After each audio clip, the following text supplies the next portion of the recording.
Who's watching The Watchmen? We're watching The Watchmen. Welcome, folks, to our little show here.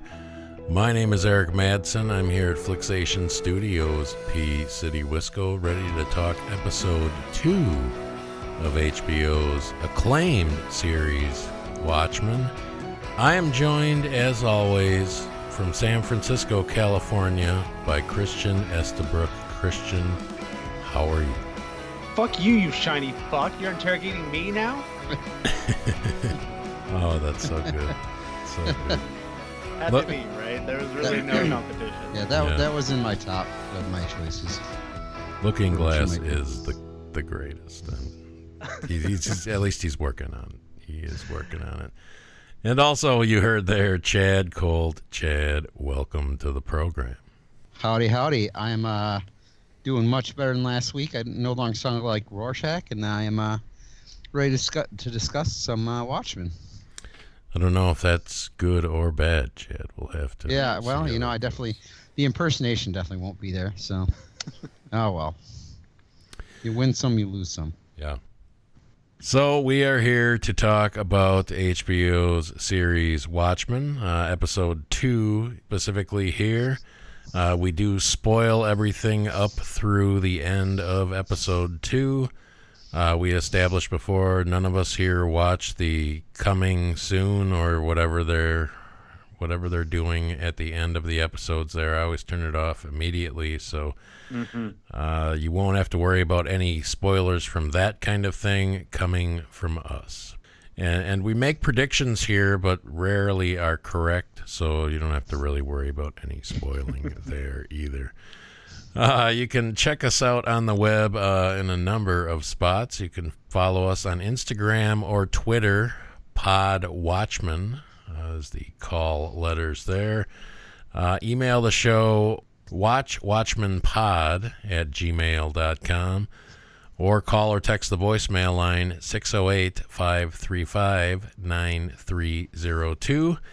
Have your opinions heard here on We're Watching the Watchmen. There's definitely a lot of people out there watching that. Not a lot of people listening to us, apparently. But if you are, and there are a few of you. Nonetheless. Yep, we will record either way. And even if there's only a few of you, which there are right now, just, hey, drop us a line, say what's up. We do have a little correspondence through Twitter that we can get to a bit later in the show when the time is right. But, get a hold of the program, guys. All right, so we're talking about episode 2 here, this one called Martial Feats of Comanche Horsemanship, which I just kind of thought of this like half hour ago. I didn't look it up. I have a feeling that's probably the name of that painting, maybe. We focus in on a painting at Judd's house. It's got to be related to that. I mean, yeah. I've got thoughts on that painting, which we'll get to as well. But this was even more of an opaque title. Like, what the fuck are you talking about? Yeah, I don't know what he's doing here with these titles, but maybe it'll all fall into place at some point. All right, before we talk about episode 2, guys, let's recap our Christian Ponders from last week. Yes, please. Not a terrible success rate on this one, based on the bar that we usually set. All right, so Christian, your 3. First one might come true. I don't think we can give it to you right now, but Will Reeves, as in Danny Glover's character, or not Danny Glover. Danny Glover. Louis Gossett Jr.'s character wore a mask in the past, or was a costumed vigilante specifically in the past. Could be. I don't think we have any confirmation of that yet. Do you want to argue that at all? I feel like I'm just a little too... I mean, I feel like I'm right. I don't know if it's, like, irrefutable. Yeah, I'm with you. I'm with you there. But I just don't think it's enough there to... Chad, what do you think? Do you think we know that Will is a super at this point, or no? Or was, or whatever. It's hinted because at. He has... Okay, here's my argument, and I'm totally fine. We're not... What am I doing with these points anyway? I'm not putting my kids to college. Yeah. But it's like the here's points my on case. whose line is it anyway? Exactly. You know? Here's my case, all right? I think in just these 2 episodes, I'm ready for pushback. I think that Will is demonstrated to be the most powerful person in the Watchmen universe, except for Dr. Manhattan. Like, he displays like the main one, which I think is why we get the Beastie Boys Eggman over the credits, is he reaches into a boiling pot and pulls out a hard-boiled egg and starts eating it. Like, there's something about him that is supernatural in some way. Whether he had an actual like code name or whatever, I don't know, but I don't know. That's my case. There's something up with Will. Either way, he's definitely got some friends in high places. So, well, yeah, I give you that. I mean, I will say that's the only thing you really see on camera, though, right? Right. I mean, he did break himself out of the handcuffs. He broke himself out of the handcuffs. Did he, though? I mean, he's got friends in high places. Why can't... My argument would be, why can't those friends just come down and let him out? That is true. Or why can't the friends you think they went across the street and chief? You think they also went across the street and got him those eggs? I mean, he could have done that if they let him go, let him out. I'm not going to argue that he went to the grocery store or not. But that's not the amazing feat I'm talking about.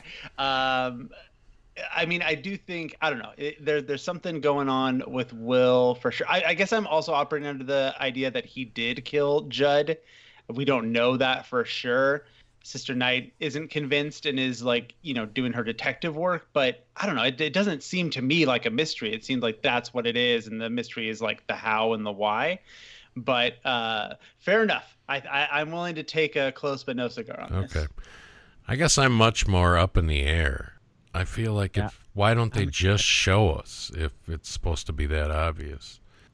Besides, I guess they sort of do with the egg thing, but that's not quite there. I mean, I don't know. Folks, write in if you think Christian gets that point, like it matters. Let us know. I'm leaning towards no. And that's fine. Chad, where are you? Yeah, I'm kind of leaning towards no. I just don't think we know yet. But that being said, I'd be willing to retroactively give it to them if they show us next week. Yeah, right. I feel like I might have 3 almost points here. Like, let's see how this goes. I wish I could give it to you, man, but I just can't. Yeah. No, I'm with you. All right, number 2, a date-specific cavalry thing. Oh, no, I didn't get that one. So, no, you were convinced since they gave us the exact date at the beginning of the episode that there would be some very date-specific stuff. At least there isn't for now. Yeah. And I think you hit the nail on the head here with number 3, Christian, as you thought that Veidt may have created these servants in some... You didn't get specific on how, but... and there... you got that. We don't have the proof yet, but I think he's right on the money. Boom. This was my call, my shot. This was my point to, left field moment. And I feel pretty good about it. I mean, we don't know 100%. I mean, maybe he found these things in the ground and they're like sprouting from a fountain. But it seems pretty clear, like he's creating these fools. Yeah, he's obviously creating all sorts of things, which we'll talk about. Right, he's up to shit. That's for including sure. Plays, which are completely plagiarized, by the way. Yeah. Well, I guess plagiarize isn't the right word, but yeah. All right. I'll take my 1.5 and get out of here. We'll get there. We kind of had this knack, or I think maybe specifically you, Christian, or maybe even Chad, but had this knack on the old Bookhouse podcast that your predictions for the next week would come true 2 weeks later. Yeah. Got pretty close. Well, you definitely hit one, and you got pretty close on the second one. You had called in the first episode for 2 specific mentions of Dr. Manhattan. Didn't get it in that one, but boy, did we get it in this one. So much Dr. Manhattan. Yeah, so much. And you called for Dicks. 2 cocks. Yeah, 2 dick shots. I would almost have given you this one as 2 if it was the last episode because there was so much of it. So prominent. So that would have kind of equated 2 And for me. So. They cut away and came back, so I guess it's kind of 2, right?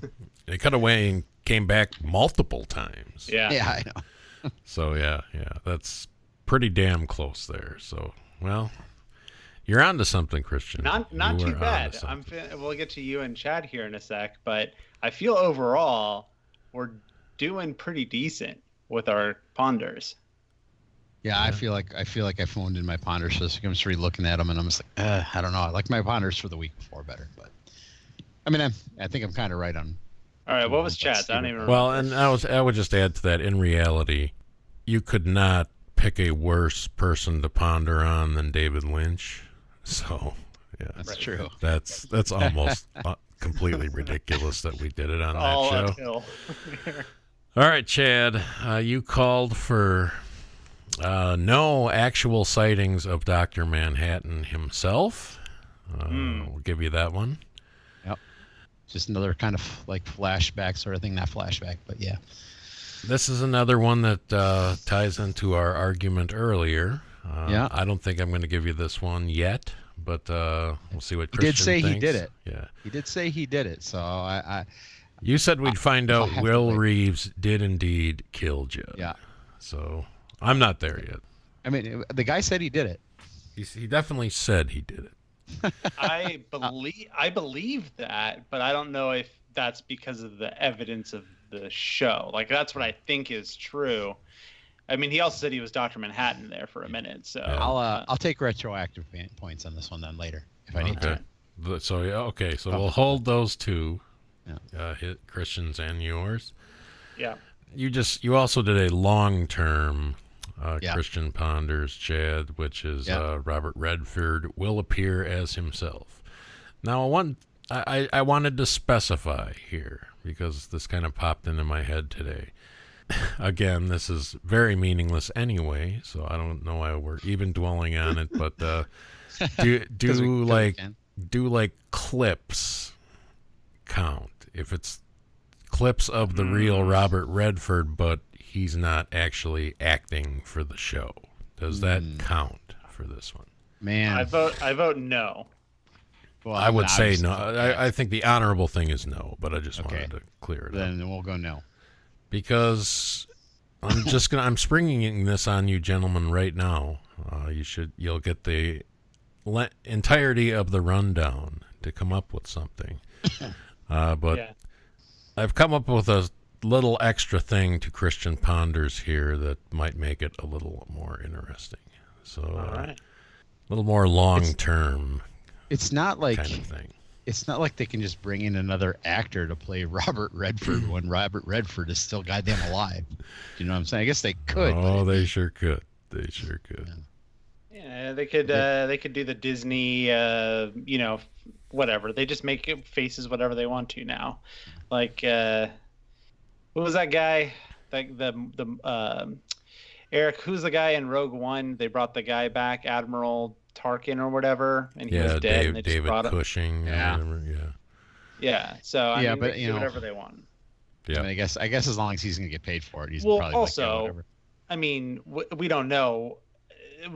Redford is like, world building, like set dressing. Like he's not like what the show's about. Like maybe we'll never get any Redford at all. Yeah, Any president stuff. you could be right, Eric. He might be more of like a here's a soundbite of Robert Redford. Yeah. I guess we'll see. I feel like they almost have to show clips of it or something. And I should so and I that's why I should thought say I'd ask. I should say I've not done any like searching around to see if Robert Redford will actually play, so I don't really have any idea. Oh, I don't look. Now that we're in action, I don't look into any of that stuff that might spoil something. So, yeah, we'll have to see. I had one, did not happen. I called for Laurie Blake, the Silk Spectre, to appear and have some connection to the cavalry. It's got to happen. Off the map there for sure. So, all right, so that's Christian Ponders. Not too shabby. You each got one for sure and one hanging in limbo. So we could have hit 4 out of 6 in this one. So, or 4 out of 7. Throw mine in there. So not too damn bad for Christian Ponders, guys. Write in. Let us know what you think on those Will Reeves ones. Are you guys convinced? Or do you think it's like me, do you think it's too up in the air to make a judgment on that stuff? Inconclusive evidence, guys. Replay officials, that's what they say. So send it to VAR. All right, guys, what do you say we talk about episode 2 here in a rundown? This is the briefest set of notes I've probably ever had for a single episode doing these rundowns. So the show itself, I guess I will hit quick, just overall thoughts. Mostly world building here. I think we get a couple, like a half-assed action scene, and then one that just kind of came out of nowhere for me. So again, I think the action level was correct. So this definitely a slower episode than the first one. We're kind of half grieving and doing some other things at the same time. But yeah, overall, not too bad. Definitely still right on the right path.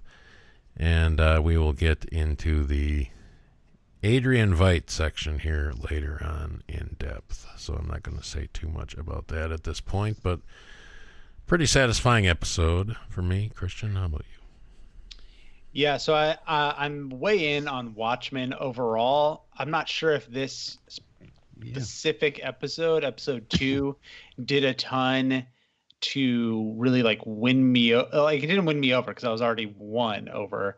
I guess like from what I expected to what I got, episode 1 was such a huge, it was such a huge surprise that you could probably like hear it in my voice as I talked about that episode. Whereas this, it was more of like a maintain, like it didn't really shoot up a level or drop significantly. It kind of, kept my interest. It did enough to change some things, evolve some things. I think mostly what this episode did for me was kind of what we were talking about last episode, where, prepare for a dark tone. There's some light moments, there's some Veidt moments, but I think that like this episode was also pretty dark, and it exposes some things about the character that aren't particularly savory. I think a lot of our main players here look less clean after this episode, and that's what we come to expect. So I think that was a worthwhile episode to push some of those ideas forward, but not a huge shock after the first episode. Yeah, I'm right there with Christian. I did enjoy the episode. It's definitely got some pretty awesome like moments, but it wasn't the over the top feeling that I got from the first one. And I'm not saying anything. I don't think the episode was bad. I think it had some great plot points, some interesting stuff, and certainly well worth watching. But yeah, it's just wasn't quite that first episode. Lots of times, though, I think in shows like this, it never is, if that makes sense. Yeah. So I think it's going to be a really interesting world to get to know, though. And I think on a second watch, which I know you guys both did a second watch, I didn't get a chance to do a second watch. I think on a second watch of basically any of this, it's gonna different things are gonna hit me, All right, so if we run this one down, we start out with the throwback to World War II stuff. We have that Nazi commandant dictating that letter that's dropped. So this is the origin of Will Reeves' note, I guess. This particular piece of paper, bringing up some interesting points. It's kind of terrible stuff, just seeing this stuff on screen, but the Nazi note about, hey, why are you fighting us? We're not fucking with you at all, and you're getting shit on completely by your own people. So why don't you just help us out or something? Is basically that. Yeah, and you see the guy get spit on and stuff, and these episodes start out rough. They always start out rough. And then we see Will with the note and stuff at the end, before it's got the stuff written on it, of course. But yeah, another tough throwback scene here, Christian. Yeah, I don't want to spoil Christian Ponders potentially, but I'm wondering, are we going to get some type of historical flashback at the beginning of every episode? Is that our motif? Is that what we're doing here? If we're looking at these, like, comics issues, is that the structure that we're getting at? Two episodes pretty much line up pretty close with the Vite stuff and the throwback stuff at the beginning. So it seems like a template here. Yeah, I'm curious as to how. I mean, maybe that's where it's going to get into the stuff I'm talking about, like Will being a masked person or something, or revealing abilities and things like that. Maybe we'll get something from between whenever this World War, 1914 or whatever, to 2019, I guess. Like anywhere in that 105-year span, we'll get some kind of context. I think that's possible. I have no idea story-wise what would necessitate that, but it seems like that might be a clear template that's laid out. But yeah, it is heavy. It's provocative for sure. I mean, this episode, there's another element that I think we'll get into that clearly is, some ideas that aren't the most comfortable. I mean, this is, hey, us Nazis aren't quite as bad as those Americans that you hang around with, are they? Those white dudes. So maybe hang out with us. And is the fact that paper has been around for 105 years? I mean, does that mean that Will's some kind of Nazi sympathizer to some degree? Like, is this like a cherished family heirloom, this Nazi propaganda? Again, I don't know if we have quite the verdict there, but I think it's at least hinting at stuff like that. But overall, something that's going to be consistent probably for this show and definitely for this episode. It's the idea of muddying the waters. So we don't have a perfectly clean or tainted view of really anybody, it seems. Oh, well, kind of like Christian said. I mean, it's sort of I don't know. It's a punch to the gut in a way. I mean, it's sort of stuff that's hard to watch, but at the same time, it's I don't know. We keep talking about how this is a bastardized version of real life, but sometimes things aren't too far off. And I think you hit it spot on that we are going to see a flashback of something like this for every single episode, whether it's a flashback or a little movie clip or whatever it is, Yeah, I don't know. It was certainly an interesting way to start off, and it'll be interesting to see what episode 3 does. All right, so after the throwback scene, we pick up where we left off as we get kind of a brief refresher of Angela driving up to the hanging, we'll call it. She takes Will, we'll just call him Will Reeves at this point. She takes him back to the bakery. She goes back and kind of blows off some steam, gears up, gets on her stuff, does the whole thing with the coffee mug. I will say thumbs up to the sugar gag. You guys remember that? Where Great line. Yeah. She gives him the coffee and asks him, and he asks, does she have any sugar? No. Yep. Some bakery. Yeah. Some bakery. Great stuff. Line. Yep. Who are you? He claims to be Dr. Manhattan. I'm the guy who strung up the chief. Memory pills. Okay, maybe he's not Dr. Manhattan, but there's all this conspiracy, and he can only give it to her in pieces because it would blow her mind. He does eventually say, my name is Will, but who are you?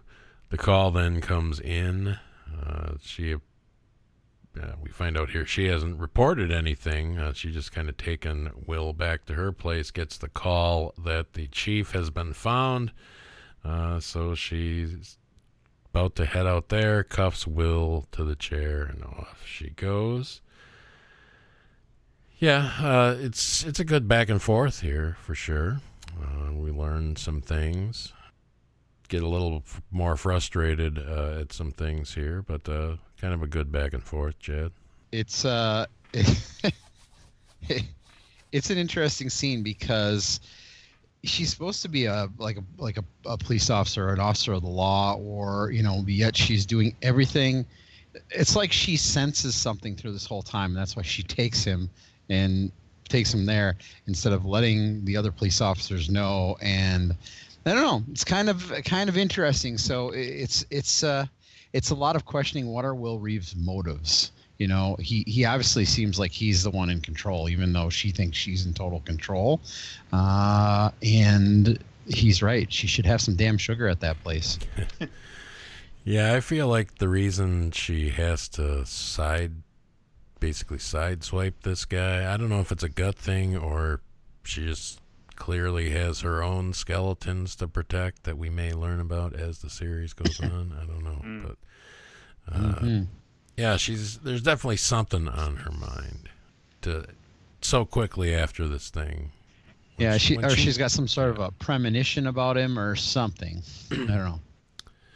I did feel like it seemed okay. So this was something I kind of came up on the second watch, and it's getting a little ahead of us here. But the first time through, I'm kind of thinking at this point that it's a little weird because there are no real superpowers in this world other than the actual Dr. Manhattan. So there's no reason at all to believe this dude could do something like that until we see what her son is up to later in the episode. Yeah. Then it's like, okay, well, she clearly knows that people can do this kind of shit, so that's weird. Yeah. So, and that was, we'll get there, but that was the actual kid doing that. That wasn't just this weird game, right? I'm not convinced. I don't know. It's I'm I not think sure you're either. right, but I was also like, is this just some weird magnet? You mean how it thing? was like levitating? Yeah, I was like, is it just part of the? Yeah, is it part of the magnetism? Because the rest of it was kind of held together by magnets. It seemed. Yeah, It was I don't pretty know. elaborate. An elaborate. I don't know. Cityscape, or not really a cityscape, more of a. Yeah, the plain view would probably be to take that its powers, but I guess we don't see anything else like that. Yeah. That isn't powers related. We don't see any other hints of like some weird technology or other things that people interact with that look as if they could have powers except that. So that's probably the plainest reading. I don't know. I'm not 100% on that though. Like I wouldn't say with certainty that means that kid has powers. Okay. So I was like 70% leaning towards the kid has powers, but I was still at 30. It could be just something weird going on, the game or whatever. I mean, the thing that puts me up to 70% is it seems like as soon as his concentration is broken, the thing just collapses. So I thought he hit it. I thought he hit it. Well, he does hit it, but yeah, I don't know. It's a weird moment. I mean, yeah. I guess we don't need to talk about it once we get there. But yeah, I mean, it's I don't know if it's intentionally ambiguous. I mean, it probably is. Unless it is just this weird world thing, like that's just something that exists in this world that doesn't exist in ours, then maybe we never come back to it. If there is powers, then I think we'll obviously come back around to it. So time will tell. If in 4 episodes nothing like that is ever hinted at, then I think we can safely say that it was just a weird toy that only exists in this universe. Yeah. It's probably going to be like those damn polar bears on Lost. Never find out about those damn things. Still bitter. One thing I wanted to point out from this scene, we've talked about this scene a lot. I think it's interesting because it gives us information, but maybe more questions and answers, actually, even though there are some answers in there. But one thing I didn't catch till the second time I watched it was Will says, when he's talking about the pills, he says, they help me with my memory, or they help me to remember, something to that effect.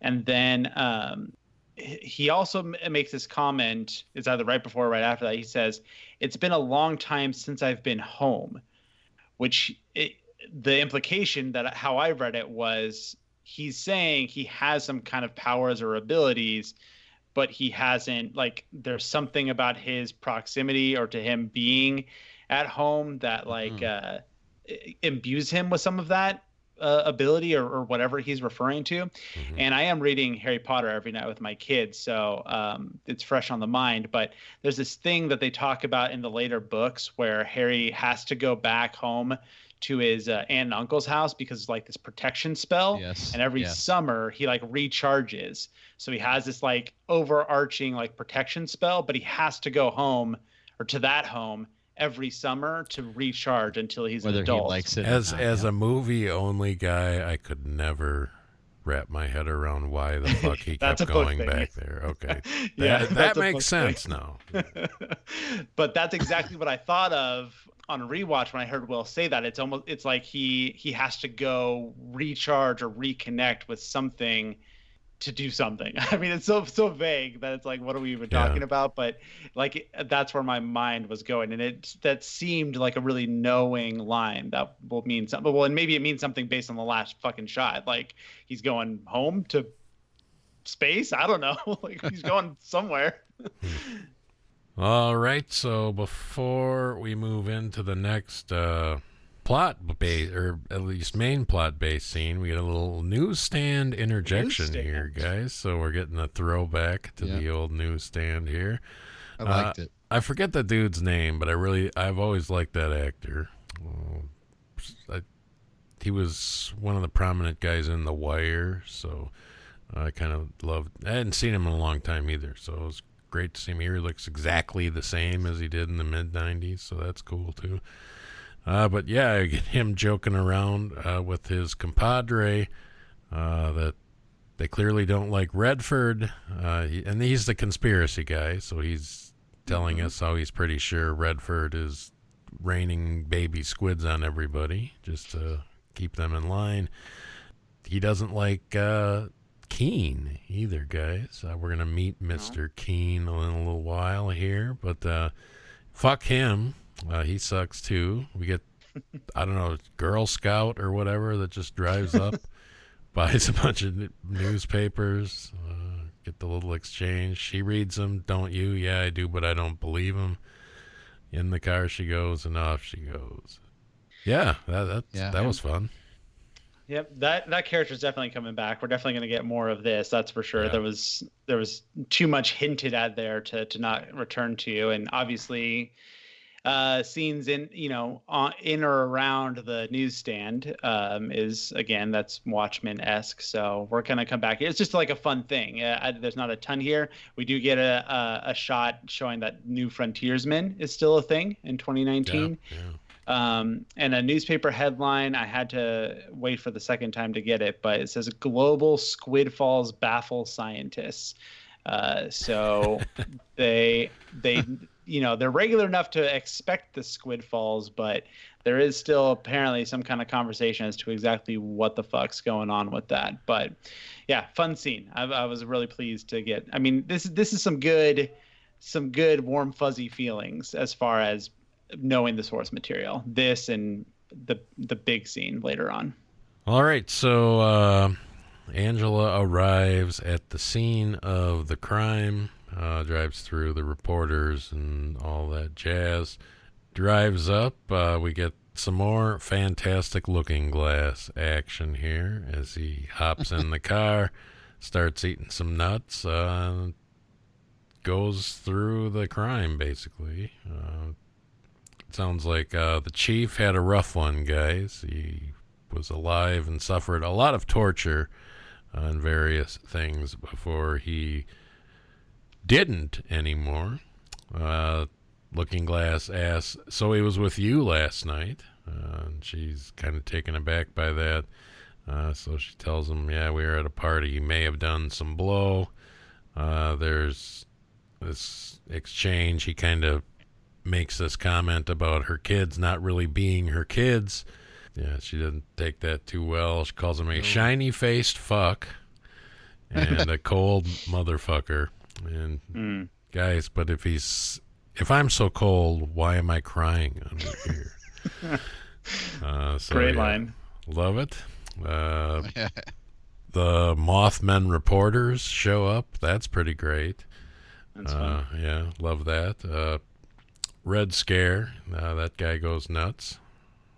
I'm not sure that's as great, but yeah, and we kind of find out there's definitely a conundrum here because nobody seems to know who is now in charge, is kind of what we get out of this thing here. So the scene, they take Judd down and get a little emotional stuff going on here, but this is all about Looking Glass, right, guys? That's the best part here, for sure.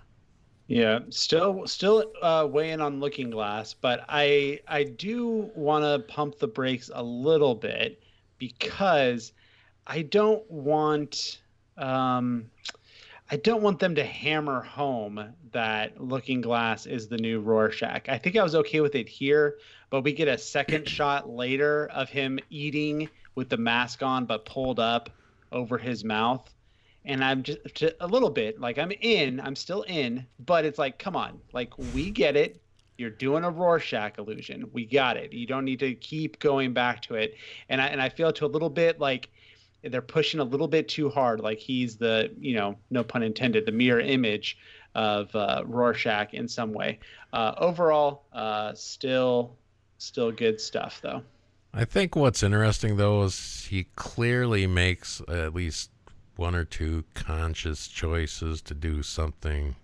He's definitely making the comparison, but he's doing enough differently to say it's not like ham-fisted, because if he was sitting there eating from a can of beans with his fucking spoon with that mask down sitting watching TV, then that's ham-fisted. That's throw stuff at the TV level, but so it's not that far, but and it's like I'm not quite annoyed with it yet, but I'm just like, hey, shout out Lindelof, like just don't go too far, all right? Like I'm in on Looking Glass. I don't want it to just feel like a Rorschach copycat if we keep going at this pace. And one thing, I probably forget to look back at this again, but so the two kind of weird, stark differences, Looking Glass wise, from the first episode to the second. Mm-hmm. It's like in the first one, he always wanted to take his mask off, and like Judd at least once told him, put your mask on, come on. And I know in the first episode you're probably just trying to show people's faces so everybody knows who everybody is. But now all of a sudden it's like he never wants to take it off more than his mouth. Yep. So it's like if the rest of the series, if he never shows his whole face again, that's going to make me kind of laugh at what they do with him in the pilot. 'Cause it's like, this is the one day that he wanted to have his face out all the time. So now he's sitting at home eating with the mask half on. Yeah. So that is a little weird, sitting at home eating with the mask half on. I was gonna say the one thing is we don't, other than the one where he's sitting at home eating, we don't really see him other than in public. And in the pod, man, he was like wiping sweat off his face while he was in the mask. So it's almost like they were trying to tell me in the first episode, this guy hates wearing his fucking mask. I almost felt like that's what they were saying in that first one. And now it's like, oh, no, he barely ever takes it off. We all agree then. The second shot of him eating at home, just get rid of that. We don't need that. We can stomach the eating the nuts in the car. That's fine. He's still kind of out in public. But him at home eating with the mask on by himself, watching TV through the mask, come on. Like that's dorky. That's not good. Yeah. All right, Chad, you gonna get yourself a Mothman suit? No, probably not. This is the drone of this world, since there's no internet or whatever. If that's the thing, you got to fly yourself with a camera up there. That's brilliant. It's cumbersome. And they just shoot him. Cops just shoot him like an electric bolt, and he falls down. And she had her mask off the whole time, and then they stomped the hell out of the camera. Like, I don't know. Yeah. All right, so another throwback here, guys. We get the reliving of the White Knight as Christmas, when the cops were unmasked and everybody knew about it. We were talking, Angela told the school kids about this in the first episode. where the cavalry showed up and attacked all the cops at the same time on Christmas night or whatever. So we have that scene in her house. All right, so before we move on to her waking up in the hospital, so this is the exact point where, is there anything outside of the main focus of this scene that jumped at you guys in this scene? Okay, well, go ahead, Christian. I think I might know where you're going with this. Okay. So two people attack them, and we don't really see a lot of what happens. Sister Night pulls the Christmas lights, so we get a dark scene.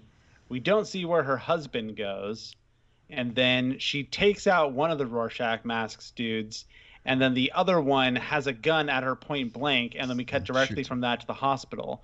So why didn't that guy shoot her?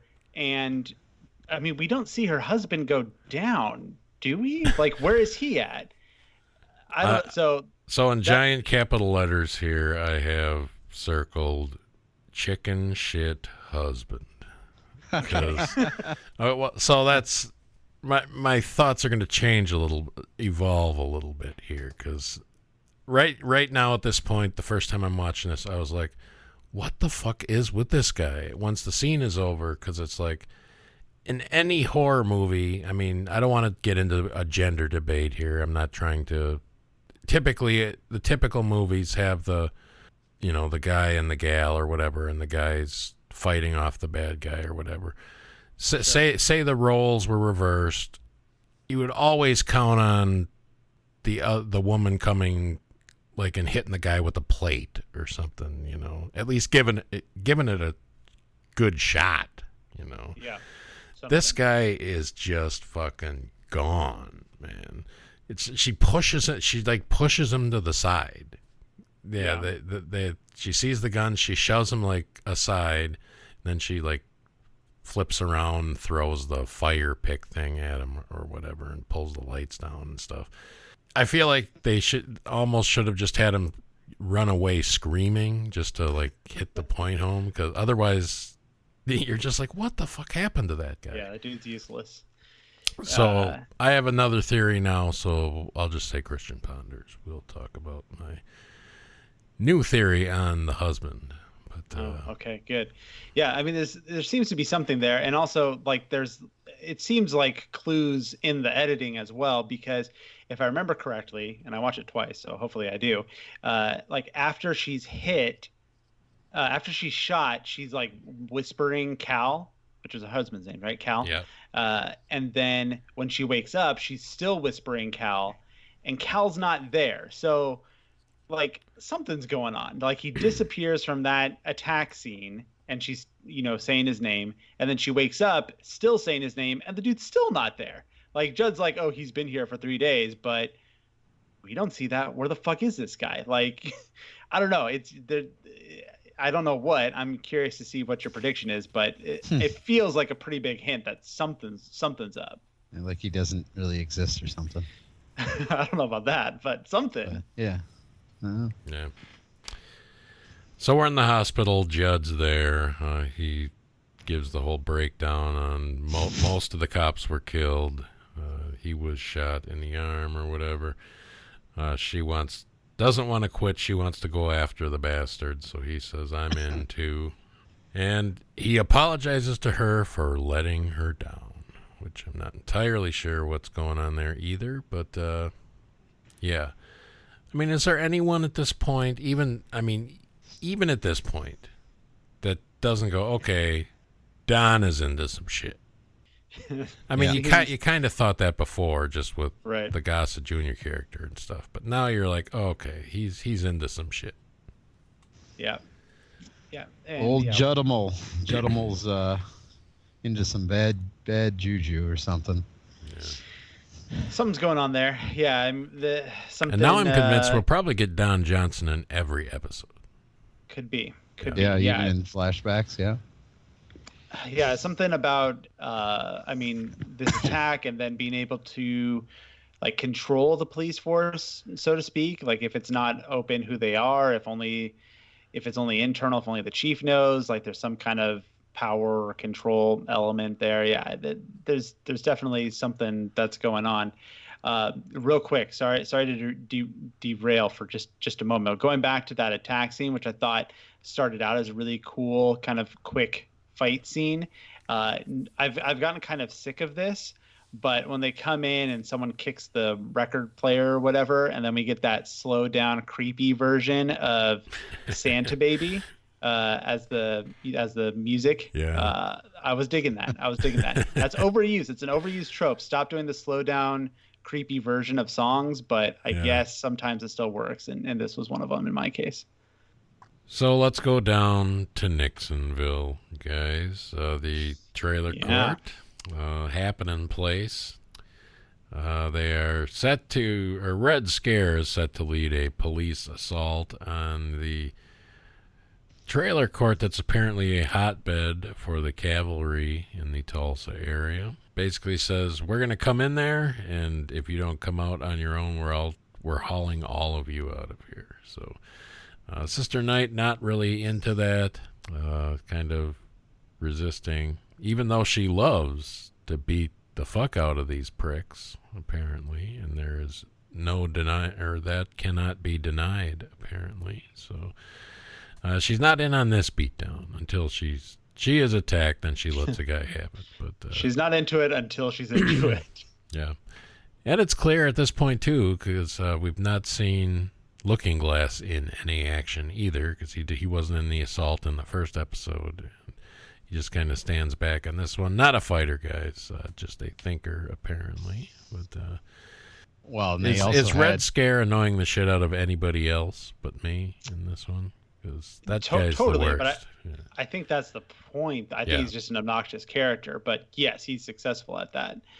And a bit of a hothead, as you can see here. Yeah. I mean, this scene's crazy. I mean, I think there's definitely enough in the first episode to make this judgment, because you see, you see like denying of rights, and Sister Knight has that beat down of the guy where like just totally obliterates the dude, but it's behind a closed door, so maybe you're like a little removed from it. But here, it's almost like the creators are saying, hey, remember last episode when you thought the cops were the good guys? Well, check this out. They're fucking maniacs, and just beating people down, and this is insane. Like, they incite a riot just as a form of getting revenge. This seems clear, like the wrongdoing on all sides. Like we keep bringing it up, like your heroes, whoever the heroes end up being here, you're not gonna be 100% happy with them, which is in the tune of Watchmen. But this whole scene's pretty gross. It feels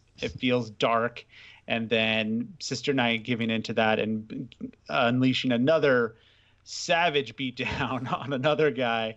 I don't know, just goes to show that these and also we'll get into it, but I think that the show's also saying something, I think, especially with Sister Knight beating that guy up, and then how that mirrors something else that happens in the story within a story, which we'll get into. Yeah, and it really depicted images of, like, I don't know, you could have almost flashbacks of like when Saddam Hussein fell and they were taking down the statues, just pulling statues down with ropes, and they basically had ropes hooked up to this Nixon statue, ready to pull it down because it's one of their idols, and it was definitely a brutal scene, and it makes you trust those cops less and less and less. It also underscores the reason why they need permission to probably get their guns out, Yeah.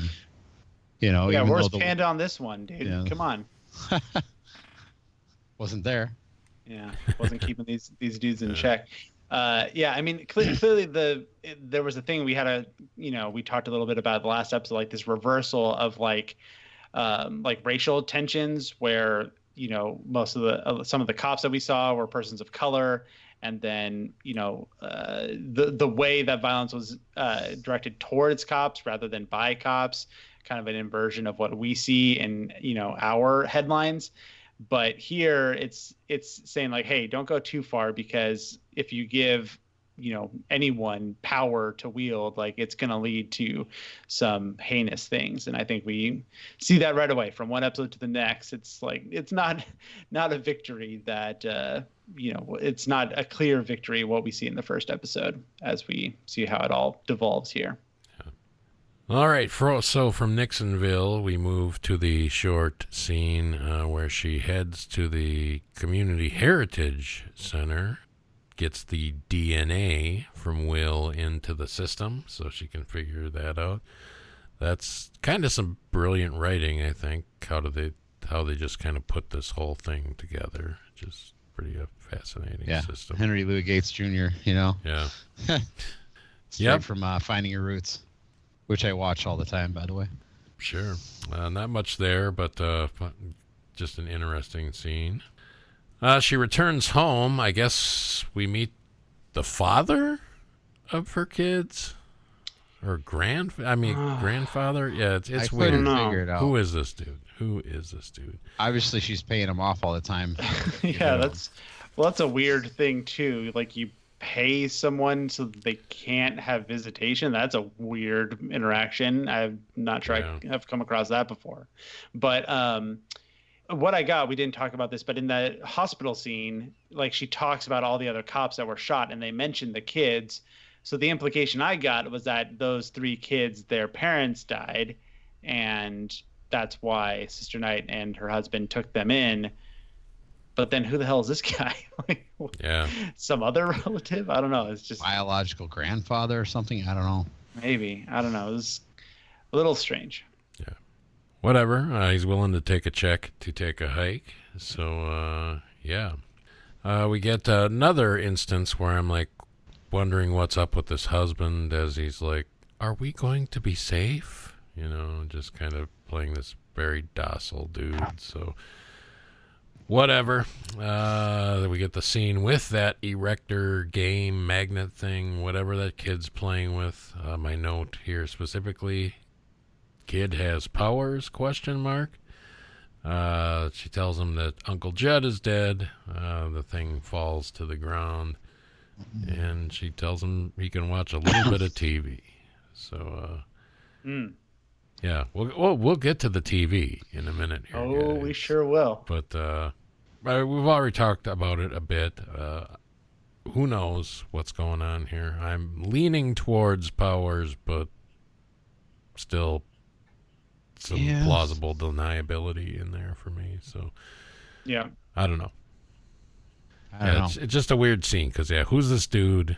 What's up with this kid? I don't know. Yeah, everyone's acting kind of weird here. The dude on the porch, the husband's acting a little weird. The kid doesn't have the kind of response that you would expect in that situation. And does he have powers? I don't know.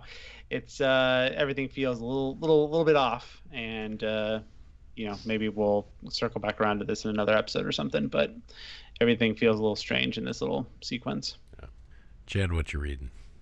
Yeah, the old man on the porch has got me wondering. I feel like if the old man is a grandfather, why did they end up getting to adopt necessarily? I mean, it did, and if the parents really did die, which is what we've heard. Yeah.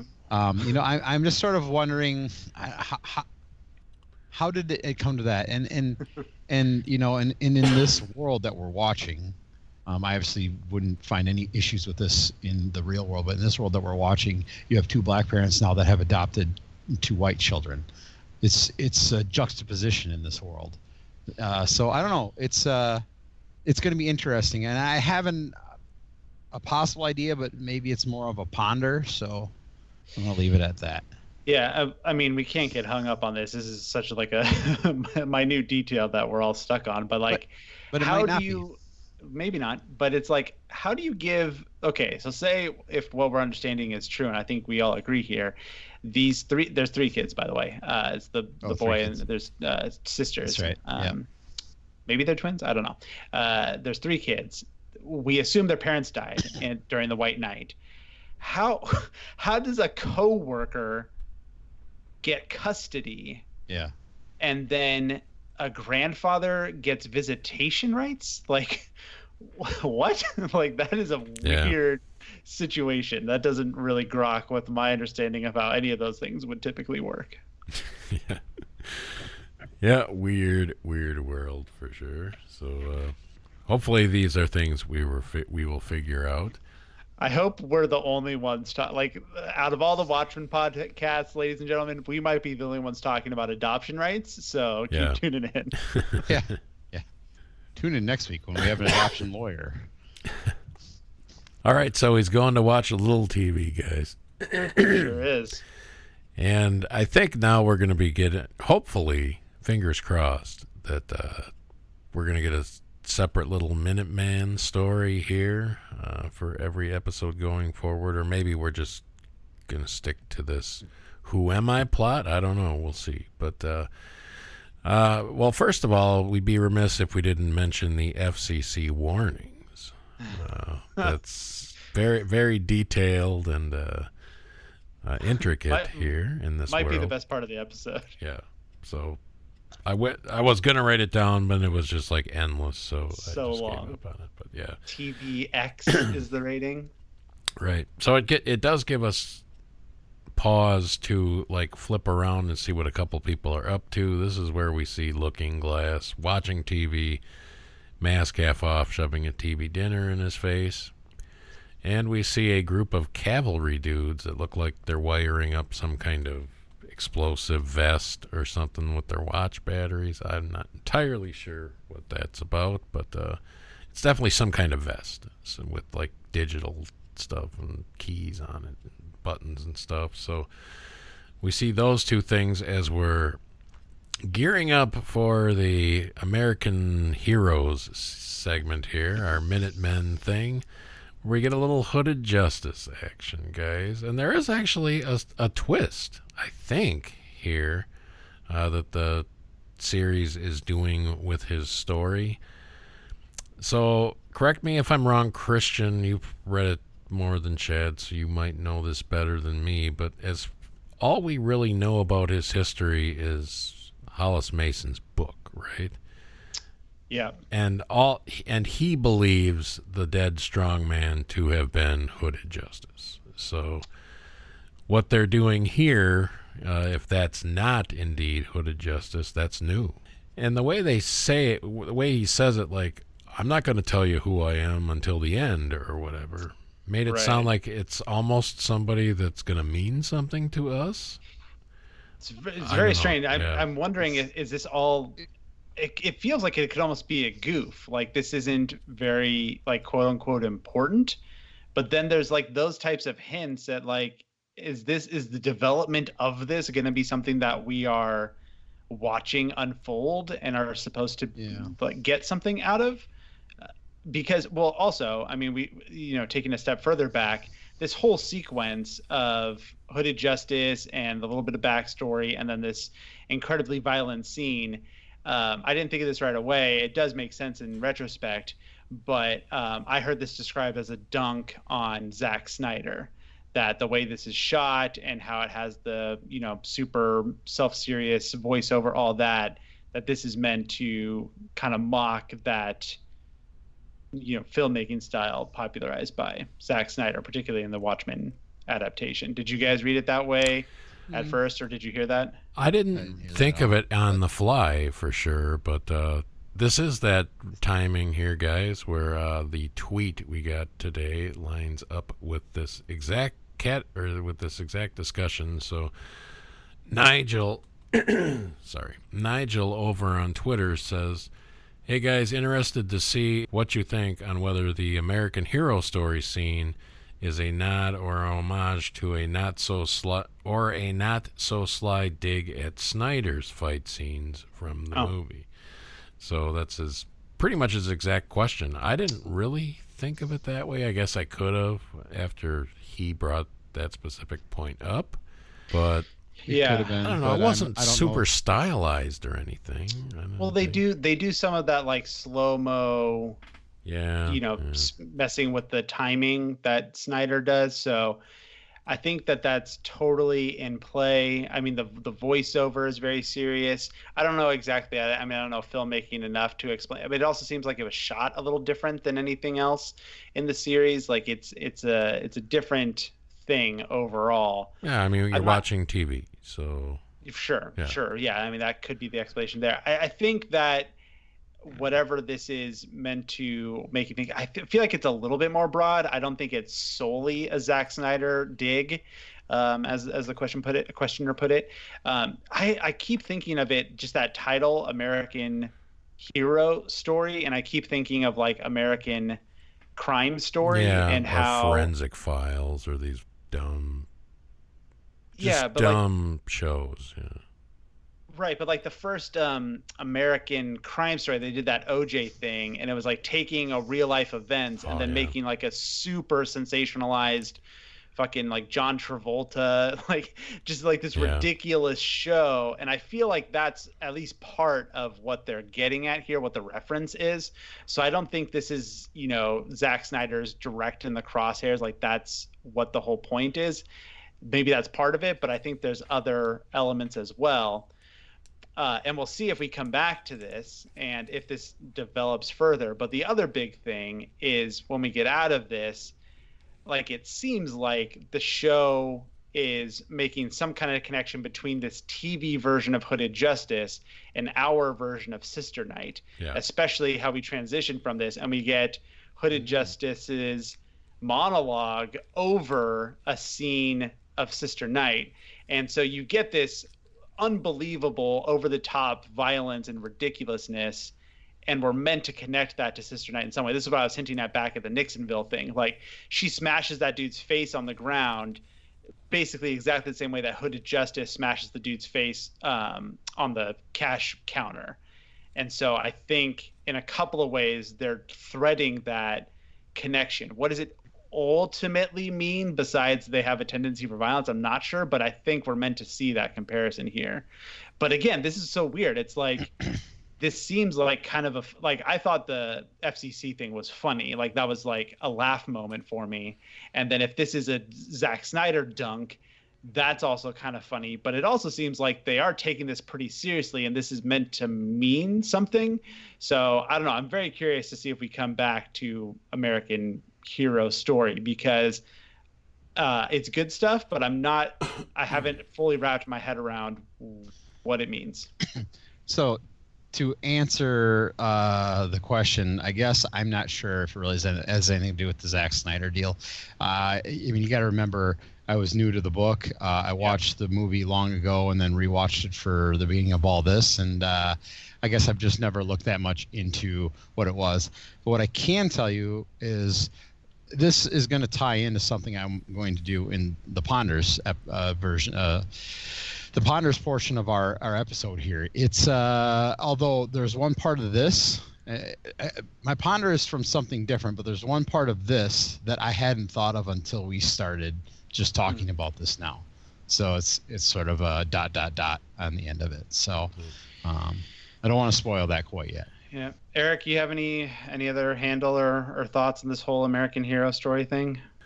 Not really. I mean, I just assumed we'd get a different guy every episode now, because we got the commercials for it coming up in the first episode, and we get like the first episode here or whatever. I mean, they did leave some things with this open-ended, which I don't know that's going to be baked into this show, or that's just, okay, we're actually watching the TV show and we're never going to find this stuff out. But yeah, I don't know. I still kind of think that we'll get a different Minuteman segment every episode, but we'll see. Where's Dollar Bill at? Give me Dollar Bill. Yeah, Dollar Bill. The show seems in 2 episodes, and we only have 7 more to go, mind you. But they are setting up a lot of weird things where this is like a weird branching story, and maybe it all comes crescendos and comes together in the end. But like, okay, so maybe we can predict that we're going to have these like historical flashbacks to start the episode. We can definitely expect to have interludes at the newsstand. We can probably expect to cut back to American Hero Story. And we can definitely expect to go off to Vightland, where he might exist on a whole nother fucking planet for all we know. So it's like all of these different things that we expect to keep checking in on, that none of which could be considered like our A plot. You know, if it's not a different planet or a different plane of existence, it's at the very least his own ecosystem that he's created. Yeah. So I don't know. There's a lot of things that they've set up that we assume we'll check in on regularly, and I don't know. It seems like we're going to do a lot of checking in on things. All right, so yeah, the monologue, Hooded Justice monologue, is played as Angela drives up to Judd's wife Jane's party, where it doesn't look like there's a lot of grieving going on to me. I don't know, but it's like a cocktail party.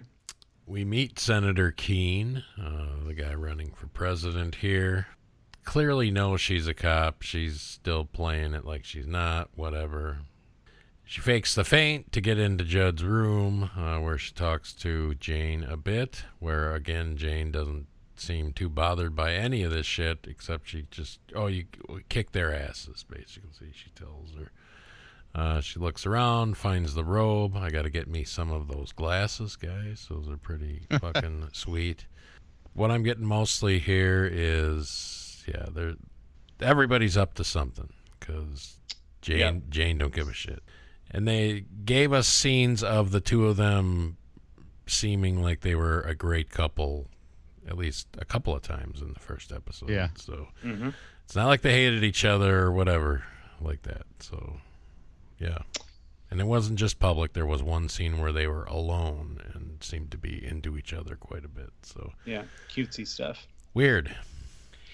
Yeah, it's a jam-packed little thing here. One, I made a Jurassic Park reference when I saw those goggles turn on, because it reminded me exactly of when the kid puts on the goggles in the T-Rex scene in Jurassic Park. But no one I was watching with got the reference, so that's a big bummer. And then, I mean, the reveal of the KKK robe, I mean, it comes back around in the final scene, but it just seems like I immediately accept that. Okay, like... I wasn't even really surprised. It's like, yeah, exactly. It was almost like inevitable. Like, we had this character who's set up, we all liked Judd, and then it's like, oh, yeah, duh. Of course he's KKK leadership. Well, I'm not surprised. It'll be interesting to see what the story in the arc is. I mean, is he a guy that did it and never left it behind, or did he leave it behind? And I mean, if he did, why would you still keep the the Grand Master? Goddamn, he's got his sheriff badge on there. I think I think that's an active thing, or meant to look like that. So, yeah, we'll circle back around real quick. Then to leave the scene, we do get the fade in on, or the fade out, close in on the painting. Christian. What the fuck? Yeah, what's going on in this painting? I don't even know. Both times, I mean, yeah, this is just maybe frustrating to listen to. Hit your 30-second fast forward button, folks. But what the fuck is going on with this painting? Both times I watched this, I was like, I know there's got to be something I'm supposed to understand out of this. The second time, I swear to God, I leaned closer to my television. I was like, what am I supposed to see? Like, is there something hidden in this painting? It's like all these Native Americans on these horses. That's what the title is called. What does that have to do with the rest of the episode? It's like this battle scene, but I can't see any adversary. I can't tell if they're fighting each other or... Yeah, like... It's really weird. And it zooms in on like seemingly like a completely non-essential part of it. Like, I have no idea. It's like a horse's neck, basically, is where. Weird. Like, the people I watched it with my wife and sister, and they saw me like paying attention, like, oh, I get it. Look, you can see that horse's dick. And I was like, I don't think that's what they're trying to do. I don't think that's what the point of this is. Maybe there's no point. Maybe they're just fucking with us. But I was just like, God, like I just felt like I'm waiting for it to click in. It was like I was looking at those pictures with the dots, like waiting to see the spaceship or the whatever. Like, that's what I was waiting for, but nope, Nothing clicked. I mean, I think it was kind of to fuck with you because it zooms in on the horse's neck and then it does the blurry thing and it backs out and it's Veidt on his horse. See a horse. So. Yeah, I guess. It just feels like there's more to it than that. Yeah. But what? No idea. Yeah. If anyone's got some insight here, please, dear God, write into us, because I'm not reading. That's the thing Eric said at the beginning. None of us read or like seek out any Watchmen related stuff while we're doing this. So if someone's got a theory or something, we're not seeking it out. So please send it our way. But now, the main course, this is the best stuff. This is the good stuff. Well, spoiler alert. I know you're going to ask me what I thought of it, but this stuff fucking rules. All right, yep. Veidt, well, eating from his tomato tree, first off. Yep. So that's good. Not a plant, amazing. Tree. Yep. Tomato doesn't fall far from the tree. Yeah. He's going through the motions again. This must be a little further in the future. Apparently they know the 5-act play at this point. He's not even trying the cake anymore. Had 2 candles on it this time. Yeah. Real tears. We get the play itself, which is pretty great. I need the watch prop, Master. Do you realize that you are the props, he says. Mm-hmm. He calls them dimwits at least once. Yeah. At the very end, the clock hasn't stopped, sir. Is it over? No, it's only just begun, he says. So, yeah, Veidt, a little infatuated with our friend, the Dr. Manhattan. Got these clones or androids or whatever the hell these people are. Clearly, we find out, they are some kind of product of his. How or what, we're not sure. And apparently they think it's an honor to be the one that gets burned by him on a nightly basis. So, well, and apparently they have like different names or something, because the main ones is Phillips and Crookshanks, but like the one that they changed the name, oh, Mr. Phillips is dead. Do you want to be the new Mr. Phillips? And I forget what he called him before that. Montrose or something. Is what yeah. Name is. So they all look exactly the same, but they all do look exactly the same, right? Yeah. Yeah. It's like, okay, that's a difficult system to work with if you have a bunch of people who look the same but have different names.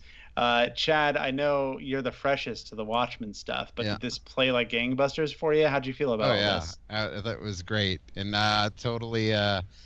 The whole like burning them alive, I like totally unexpected. Like, I did not see that coming. And then the girl's tears were real. I think she was like in a way kind of scared, but in a way kind of used to it, I guess too. I don't know. It was definitely an interesting scene, and I didn't pick up on the whole watch thing at first until suddenly I see what they're doing. I was like, oh, good Lord, how did I not see that sooner? But yeah. Very interesting. There's apparently a basement full of these torched corpses. So. You guys think he cans any of those tomatoes? Why? I'm just they curious. Probably just grow year round. I don't know. Yeah, I mean this rules though.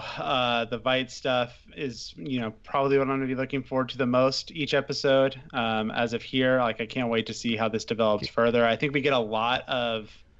It grows a lot just from one episode to the next. It doesn't really make much more sense. I mean, I do think I'm right in that these are clearly created things that he made, but what is he doing? Why is he out here? Where is he? When is he? What is his aim? Why is he obsessed with Dr. Manhattan? What's up with the cakes? Like, it's all still like it doesn't make a lot of like the only thing that I think that we glean from the scene is just knowing like the Dr. Manhattan story from the previous, from the source material. But other than that, this is just complete non sequiturs at this point. But from my case, in a really satisfying way, it's like nonsense at this point, but I'm enjoying the nonsense. Okay, and this might be nonsense too, but does anybody else think that the butler or whatever the guys, all of them, that they actually kind of look like John, like powerful John? I'm just throwing that out there. It's just so like the question is, are you talking about his face or his dick? The face. The face. Okay, Like got it. I'm talking real John before he turned into Dr. Manhattan. And so I guess the question is, if he's growing these people and cloning them, what's he cloning them from? I mean, could they be clones of John? I don't know. Huh. That's interesting. I don't know. I mean, then who was the girl a clone of? Is it what's her name? Jane. Jane or whatever. Yeah. I mean, I don't guess know. They don't look completely unlike those. Yeah, I mean that's, or maybe not clones of them, but like that was his inspiration to do His something. Inspiration to get like them like them? that. Yeah. Yeah. Yeah, that's totally Yeah. possible. He's obviously infatuated with it. Chad with the insights on this Vite stuff, man. Yeah, you're really. You're keyed in here. Yeah. Just the Vite stuff. Everything else, I feel a little, I don't know about lost, but yeah. Eric, anything else? Did you love this? No, it was great. Great stuff. Yeah, I mean, we have so little idea what the hell is going on here that other than saying it rules and making a couple of observations, there not much else you can say, but And it's great. we'll probably make predictions at some point. I mean, that's a thing that we do, but like as of now, like not a fucking clue what this has to do with anything. Like couldn't even begin to tell you what this is all pointing towards. Yeah. I especially like the music for the play. Great stuff. All right, so we end up the show here. We go back. Angela goes back to the bakery. We see that Will has been freed somehow. Went to the grocery store, got eggs. You mentioned that he grabs the egg out of the boiling water, which I'm surprised I didn't mention that in the first scene. So it seems like, I don't know, other than he is kind of impervious to heat somehow. Because when she hands him the coffee mug, he like instantly guzzles the coffee down. And she looks at him like, did you just do that? So he's definitely got a heat thing. I got one more. I got one more Will thing. I'll let you finish the rundown, but I got one more thing. But yeah, so there's a little back and forth before she gets the call and finds out Will is her grandfather, apparently.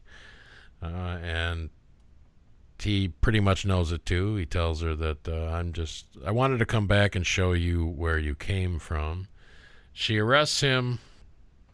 I must have laughed at something, but she arrests him. She's putting him in the car. When a magnet comes out of the sky, some kind of craft, picks up the car and hauls it away. So what the fuck? And Will's paper that says "watch over this boy" or whatever it says exactly falls down, and she grabs it. So no big deal. Your car just disappeared. All right. So the hints of Will having abilities or whatever. The coffee thing, which I didn't really pick up on, that Eric just mentioned, that's another thing. The pulling the egg out of the boiling water, that's a big one.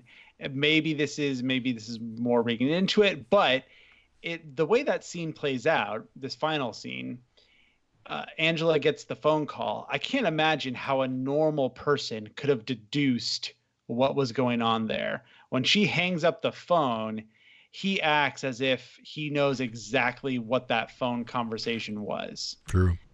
And how could he know that? That doesn't make any sense to me under the way a normal person would interact. If she was just talking to a 105-year-old dude, he wouldn't respond that way. And it almost it plays like he was able to hear their phone conversation and reply to exactly what that was in perfect context. Again, is it bold-faced telling us, yes, he has powers? Probably not, but I think the hints are loud hints. These are not whispers. I think they're pretty loud hints that he's got some kind of abilities. Yeah. And maybe there's a little bit of a factor of that just seems a little too easy for me. So maybe that's kind of hanging me up too, but I still want to believe it. But we'll see. I think he broke himself out of the handcuffs. I don't think that his friends came and helped him. I think he went and got his own eggs. I think he's the one totally in control of the situation. He's not that doesn't have any help, obviously, because he needs it to get out of there and everything. But Yep, he's in control, and I did find it. I mean, I saw it coming, in the first episode that they were going to be related, somehow. But in a way, it was still kind of a surprise because I was trying to, you start doing the math right away. We've talked about that. And it's like he can't be her father, so I guess grandfather makes sense. He's still pretty old for a damn grandfather. I guess depending on how old the Angela character is, but I don't know, it's going to be interesting. I think we're going to see more and more relations because now this begs the question of who is her father. What did her father do? Was he some sort of a super as well, or I don't know. It's going to be interesting, and I think we're going to see relations to other people in this world, to characters maybe that we already know, that we don't even, I don't know, we can't even think of it yet. I have one, and I'm not going to say it in this episode, but it's written down here. I mean, I can if you guys want me to, but it's not really I don't know. I guess it's kind of a ponders that I'm pondering. All right, you save it for when you need it, Chad. So I will. All right, so yeah, that's the episode, guys. Speaking of Christian ponders, I teased something earlier on. I've decided now I want to refine it. So I will bring this new addition to Christian Ponders to the next episode. I guess I'm not quite ready yet to pull this one out. So just ponders as per usual here, guys. Now do we have to do a ponders on the pondering of what the new ponder is going to be? You certainly can ponder what the change to ponder. I mean, it's not going to be a change. It's going to be an addition, actually, to Christian Ponders. If you want to ponder what that is, feel free. But okay. Otherwise, Christian, we always start this with you. It is named after you, of course. Sure you is. And one of the great quarterbacks in NFL history. And unfortunately, he's not here, so it falls to you, Christian Estabrook. 3 again? Yep. Yeah, I always try and do 3. I know it's not a mandate, but that's just how I process this. So the first one is a silly and inconsequential one, but 2 episodes, 2 cakes. So if we recall, the first episode, Vite takes 1 bite of the cake, doesn't seem too pleased with it. Second cake, blows out the candles, doesn't even try it, hurries a song, doesn't have time for this cake. Now, who knows where we go from here, because maybe you could read that as he was in a hurry to get to the play. That's why he was so irritable. But maybe he just really hates these fucking cakes that they make for him all the time. So I'm going to ponder that Vite smashes a cake in the next episode. Man, I can't wait. I got a cake prediction too. You got a cake prediction? Yes, Get sir. out of here. Wow. I swear to you on my life. Wow. Holy shit. Okay. All right. Well, that's something. These next 2 could end up being intertwined. I'm not sure.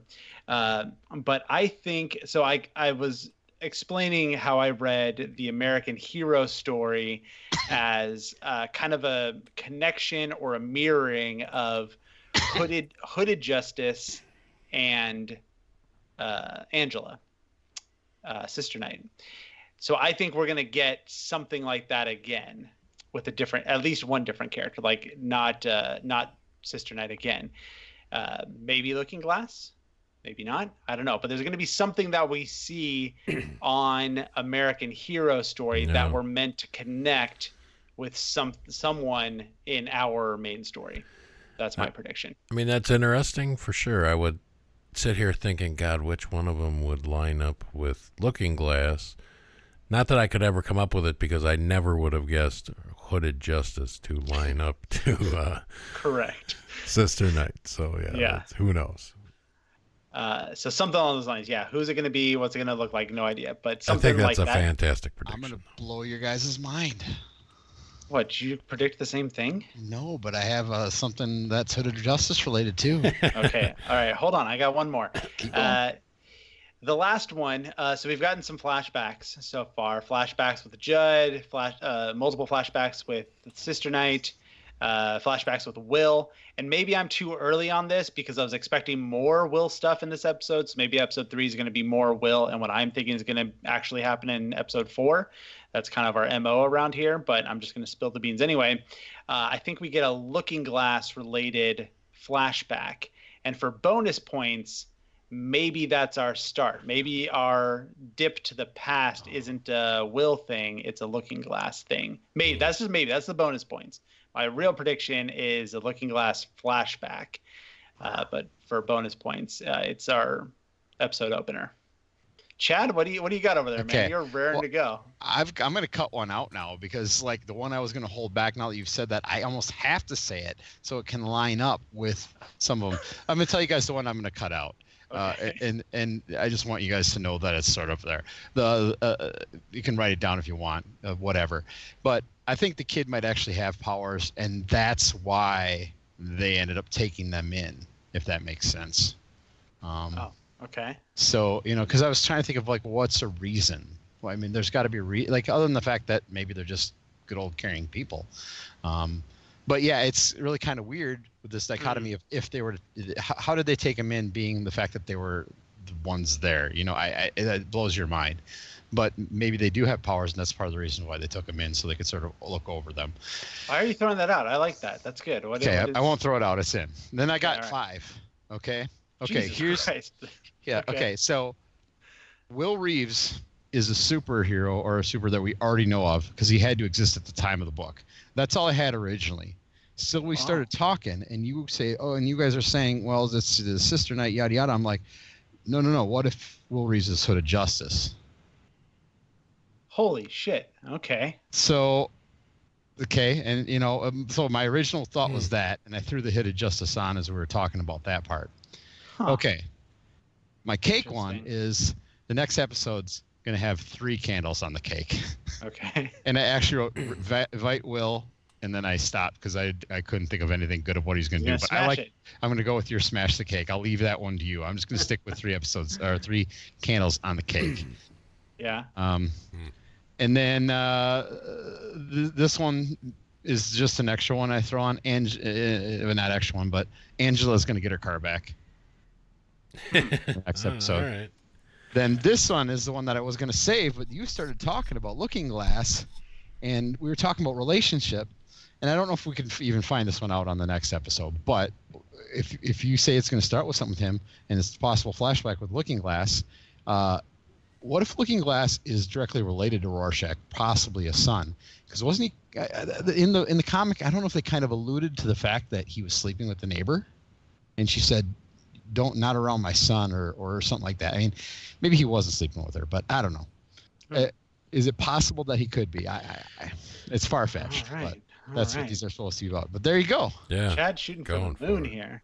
Yeah. Yeah, whatever, I've been wrong on, 95% of my predictions in the history of our podcast. Yeah. So it's cool. It might even be worse than that, Chad, honestly. But it might be, yeah.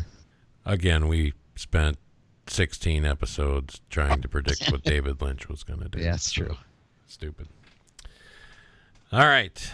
Probably my pick here, my Christian Ponders, is probably too early, but I kind of referred to it back earlier in the show. All right. I think we already probably assume Judd was on the wrong side of some shit. How bad of shit? I think that remains to be seen, but I'm saying Judd, his wife Jane, all mixed up in something, probably having to do with Senator Keene, which I'm not rolling him into this particular prediction for next week. I think we'll probably learn more about him later on in the series, or get the full Monty on him later on in the series. In the short term, though, I think we're going to find out that Judd, Jane, and Cal all were running some bullshit on Angela this whole entire time. That Cal stuff being a chicken shit. Together. Now I'm thinking that maybe it's not chicken shit. Maybe he's just mixed up in this whole thing somehow. So together, not like separately, but they're all like, or they're not that Cal is really like a brain of it or something, but he knows that they're fucking her over somehow, and he's kind of in on it because they're all.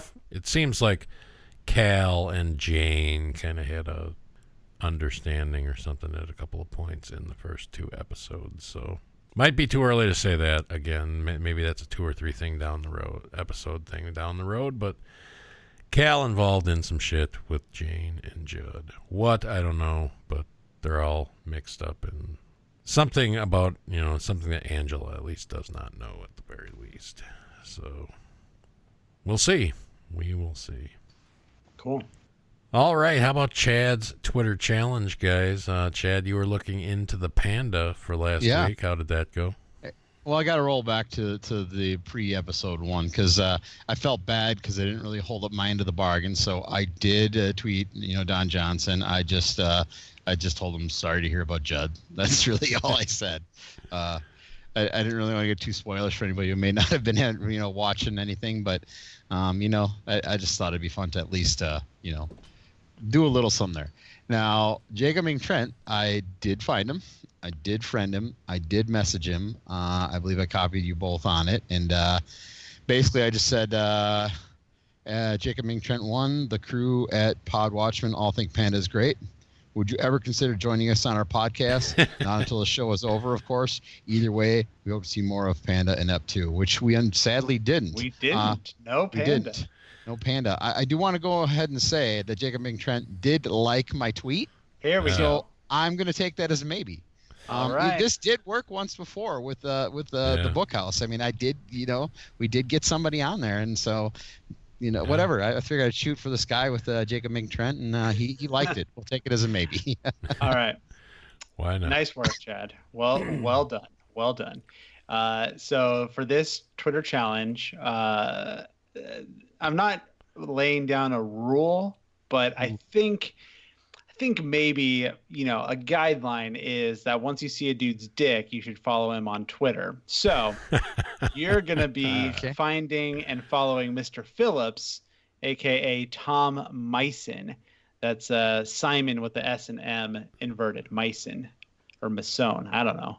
Tom Meissen, Mr. Phillips, the many, the actor who we saw play like 7 different roles this episode, including Dr. Manhattan. That's who you're going to be finding this week. He's a regular old coop. Yeah. Evil. Regular. Okay. I'll find him. I'll follow him. I'll figure something out. Fantastic. And I'll ask him if he likes blackberry brandy. Phillips. There you go. Yeah. I'm sure that's what David Lindelof was thinking when he wrote that up. Yeah. GTLBB, baby. All right. Thanks for listening, guys. As always, we want to hear from you one more time. I will give you these places to find the show. Pod Watchmen and on Twitter and Instagram. Check those out. Follow us on Facebook for sure. And email the show watchwatchmenpod@gmail.com. Call or text our voicemail line anytime at 608-535-9302. Tell your friends about our show, guys, if you like it. We could definitely use the exposure. The best thing you can do to help us out, especially on Apple, guys. For some reason, we just do not exist on that Apple search. There's like a whole pit, like the page fits like 30 entries. It's probably like 25 Watchmen entries, 5 things that have nothing to do with the Watchmen, and we're nowhere to be found. So we're in the first page of search on all the other podcast platforms. So I don't know why we don't exist on Apple at all, but we're there. If you actually search our name, you will find us. We're Watching the Watchmen. But please give us a lofty star, or even give us a 1-star rating if that's what you feel like. Because, hey. Or if you're competition. Just clicks. I think that would help us on the search thing. Yeah, I've actually got my first 1-star review ever for this podcast, guys. So for the few folks that are actually listening, one of them not liking it. Or he's just a rogue podcaster rating podcast he's never listened to. So. Just here to torch us. So anyway, give us a rating or a review would be fantastic on any of you, whatever you listen to specifically. but Apple is where we need the most help. So thanks, guys, for that. Once again, my name is Eric. You can find me on Twitter, Hazer75. You can find me on the Flicksation podcast, and you can find me on Instagram, Instagram's Alcott75. So check me out there. Christian Estabrook, thanks, man. Things still rolling along here with It's Only a Podcast, and I think you said last episode they're about ready to roll with the third act again. Yeah, getting in gear. So if you want to hear more of me before the next Watchmen episode, I've got It's Only a Podcast. That's where we talk about horror movies, Ian Nichols and myself. We just did episode 101, which was a doozy. It was The Lighthouse, the Robert Eggers movie, and Urban Legend, late 90s night slasher classic is where we come down on that. Classic Urban Legend. Boy. And we have my sister, Kayla, in tow for that, the often guest on the Horror Movie Podcast over there. So, and then if anyone hasn't caught up with the one we did before, was our top 100 horror movies of all time. That episode's doing gangbusters. People really like that list. So check out both of those, if you don't mind. It's Only a Podcast, wherever you get podcasts, just search that. And then the third act, not quite yet. Probably one more Watchmen episode before you hear that. But looking like we're going to come out of hiatus next week and talk about Parasite. So that's coming soon. And Chad, thanks, man. We got our Flicksation things coming up here, Chad. We're going to talk about some things from the 80s and the 90s. We got to get that recorded. I'm all for Saturday, but we'll talk about that here in a minute. But sounds good. Let's do it, Chad. What else you up to, man, besides just the TP Bookhouse? Just follow me at TP Bookhouse on Twitter, and that's my main thing. I mean, other than this and the random 80s things we're going to be doing, I'm not doing a ton of other podcasts, but I do want to give a little shout out and say, hey, go follow Eric's other podcast at Flicksation. He had an unfortunate event happen, and they thought he was only like 8 or 9 because that's how long ago we started the podcast, and they suspended his account. Now he's got it back, and they lost all of his followers. And that had a good healthy chunk. So I don't know. We're up around 400, I think. So you were up around 400? Yeah, up there. Man, 200 and some bots, I'm sure, involved in that 400. But hey. But yeah, so yeah, if you follow them there, that's where we'll be doing our 80s podcast at. We started that 9 years ago now, and you guys are still rocking and rolling, which is awesome. All right, guys. So thanks. Once again, you can catch every episode of We're Watching the Watchmen, typically on Thursdays every week. Don't believe there is an off week in there at all. So 9 episodes, 9 weeks. Check us out on Thursdays, and if I can get it up earlier, I will. But record on Tuesdays, typically get it up on Thursdays. Please drop us a line, tell us what you're up to and what you're thinking about the show so far.